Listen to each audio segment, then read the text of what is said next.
Hello beautiful people, and welcome to today's video, which is all about the do's and don'ts of working in corporate. So for those who don't know me, my name is Unobuhle Khumalo, commonly known as Miss K, and I've spent about a full year working in corporate, and I've picked up a few tips and tricks and a few unwritten rules that I'd love to share with you guys as you enter corporate or as you continue navigating corporate, depending on where you are in your career. So please give this video a big thumbs up. Do like and comment and share it to anyone else who you think might benefit from this video. And also, if you do have any other additional tips, please do drop them down below. We would really appreciate them. Alright guys, so I just want to start off with the things you should not do, the don'ts, just so we can get the negativity out the way and we can focus on the positives at the end of the video. Number 8. Don't share your social media handles, okay? Sometimes you work with people and you really hit it off. You love the person. Oh, this is your new best friend. Relax. Give it 2 weeks, maybe even a month, and see if you would still want that person on your Instagram, watching your WhatsApp stories and all of that. Don't get too overexcited because you need to keep your personal and your work life separate. Number 7, don't badmouth people, especially managers, okay?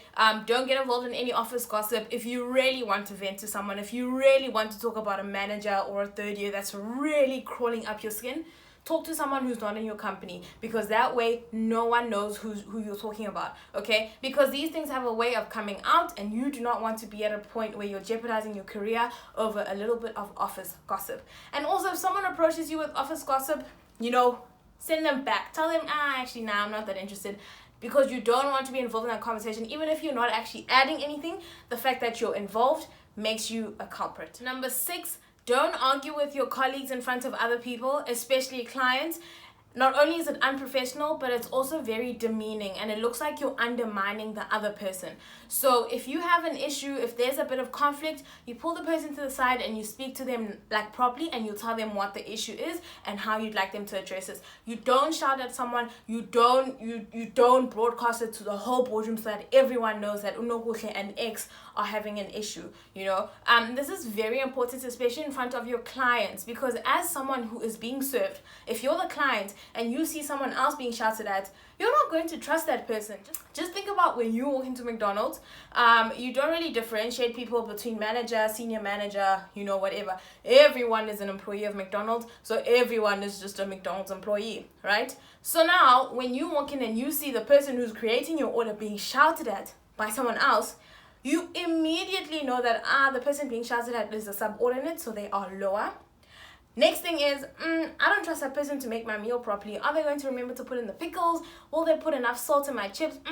Suddenly you are doubting all of their technicalities, even if you don't know what they're actually fighting about, right? So now put it back into corporate. If someone sees you being shouted at, suddenly they don't respect you. You come with findings, you come with problems you found in their work, and they'll tell you that, nah, go look again. Because they don't trust you, because they've seen you being shouted at, so they clearly think you do not know what you're doing. So guys, do not allow people to shout at you, and also do not shout at people. And remember, we are all colleagues. So this also applies to managers, partners, CEOs, or whatever. No one is meant to shout at anyone. If you want to shout at people, buy a dog, get some kids, whatever.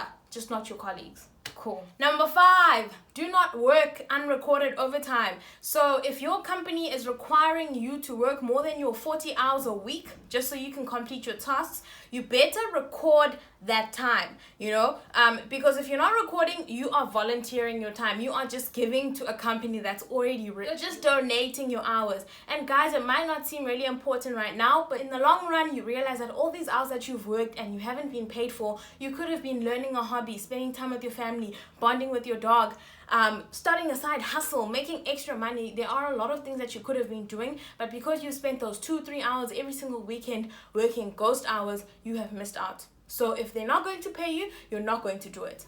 Of course, if you do want to check your emails like 30 minutes on a Sunday, that's fine. I mean, it's not too much. Number 4, don't use company assets for personal use. This is things like your laptops, even the printing machine.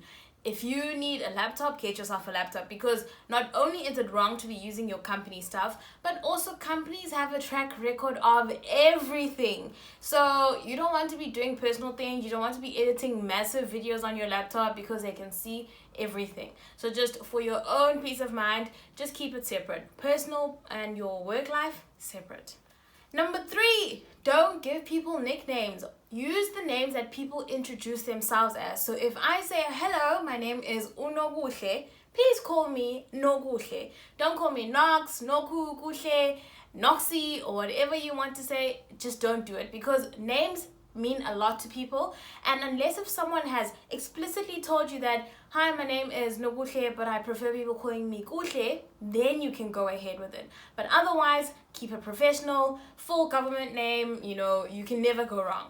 Number 2, don't get caught up in the titles. So you will have other first years in your teams, you will have seniors, you will have managers, senior managers, partners, you will have all types of people part of your team. But at the end of the day, you are a team. So if you are talking to a manager or you're talking to another first year, it's okay. Obviously, your conversations will not always be the same. There's a level of dilution when it comes to certain people.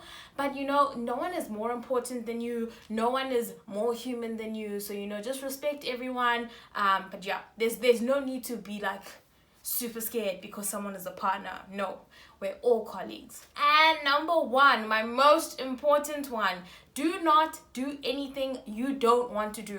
If you're not comfortable with something, if you're feeling a bit iffy, if you're getting like that sixth sense, just don't do it. And just tell your colleagues that actually I'm not comfortable doing that. It could be something as small as making coffee for someone just because you're a first year. I know for myself, I don't make coffee for people just because I'm a first year, unless if I'm going to make coffee and I ask everyone, would anyone like coffee? And if someone wants coffee, I'll make for them. But for someone to walk into a boardroom and say, hey, that first year make me coffee, not on my job description, so I'm not doing it. I'm sorry. This also goes as far as for women. Women, we have a tendency of liking to clean up. So after a meeting, there's minutes and paper spread all over. Don't be the person getting up to clean things up. You are not there to clean, and it seems like you're just helping out. It seems like you're just being a first year, but there's this little thing in your head that like goes off, and now you are putting yourself in that position again of being a black woman in a boardroom acting like the cleaner. You are there equally, so unless if your other white male counterparts are also cleaning, relax. It's not your job. Avoid.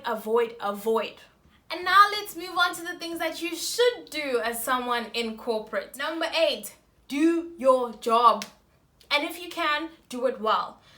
I know it seems very simple and very obvious that you should do your job, but honestly, guys, sometimes you walk into an office, you walk into an establishment, and it's like people are confused. People are not sure why they woke up. They're not sure what they're getting paid for because they're just all over the place. If I come to your company and I want work done, please just do your job, because your job, it has a ripple effect on other people's jobs, because if you're not doing your job, I can't do my job, and if I can't do my job, my partner can't do my job. So just do your job. Right. Number 7, get everything on email. Literally everything, guys. If you have spoken to someone, if you have spoken to a manager, a client, follow up with an email saying, as per telephonic conversation, I just want to make sure that I've gotten my details right. Do you, and then go on to say what you guys discussed. Because if it's not written down, it does not exist. Word of mouth, hearing things, doesn't work. And I know it sucks because you think you can trust people, you think you can trust your colleagues, you can trust your managers, but you really can't, because when things get heated, when the water is boiling, people will deny. And if you do not have an email transcript, if you don't have an email thread showing and corroborating what you've said, you're lying. You are basically lying. And this is for small things, guys. Even if you've asked for a day off, or you've asked to take some time off so you could drive home for a funeral, or whatever the case is, if your manager has said fine, you can do that, follow up with that email. Number 6, arrive on time and leave on time. Guys, this is really important, because if you are even 1 minute late, even if it's 2 minutes late, people will notice, because you'll walk in with all your bags. Hi guys, morning guys, sorry I'm late, even if it's just 2 minutes. So rather just be there slightly earlier, so that no one actually realizes that even though she only arrived 2 minutes before 8, she's almost kind of late, but she's not late. But also, guys, do leave on time, okay? Like what I said earlier on, do not donate hours. Do not stay on for an additional 2 hours if you're not meant to be. Like, just go hamba. Number 5. Do set boundaries. Please, you need to set boundaries, because if you don't, your company will push you. This is small things like removing your personal number from your email. I hate that, because people can call you on the weekend. People can call you after hours at 11 p.m. asking you for this and that. So remove your personal number. They don't need to have it. If they give you a work cell phone, sure, then put that. But if they don't, leave your office landline, and then everything else must be office based. Do not give out your personal number. Please, please, please, please. Another thing, even with carpooling, guys, you know, sometimes our jobs do require us to carpool because not everyone has a car. But if you're someone who's not comfortable with having people in your car, maybe you're a spiritual person, or maybe you like listening to certain music in the morning, or you just need to channel your energy, or maybe you don't even trust your driving that much to be having someone else as a passenger, just let your company know that I'm actually not comfortable with carpooling. They're not allowed to force you to carpool, especially because even your insurance is affected by carpooling. A lot of people don't know this because they just allow people into their cars, but your insurance premiums will spike up if they find out that you are carpooling. And if you're in an accident and suddenly there are colleagues in your car that you haven't disclosed as being a carpooler, you could get in trouble and your insurance could not pay out. So there are a lot of things to consider, né? So do set your boundaries. Number 4, attempt to solve solutions before you ask for help. You know, as much as people are always willing to help, people always say, no, please do shout if you need anything. It is really nice when someone comes to you and they've actually attempted to solve their problem.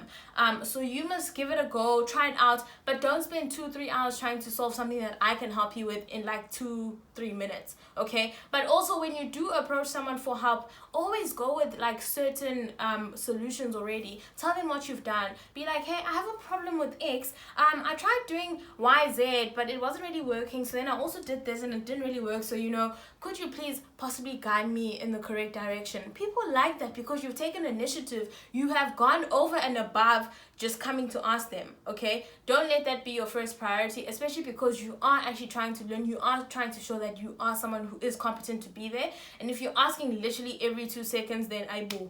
Auntie, what were you studying?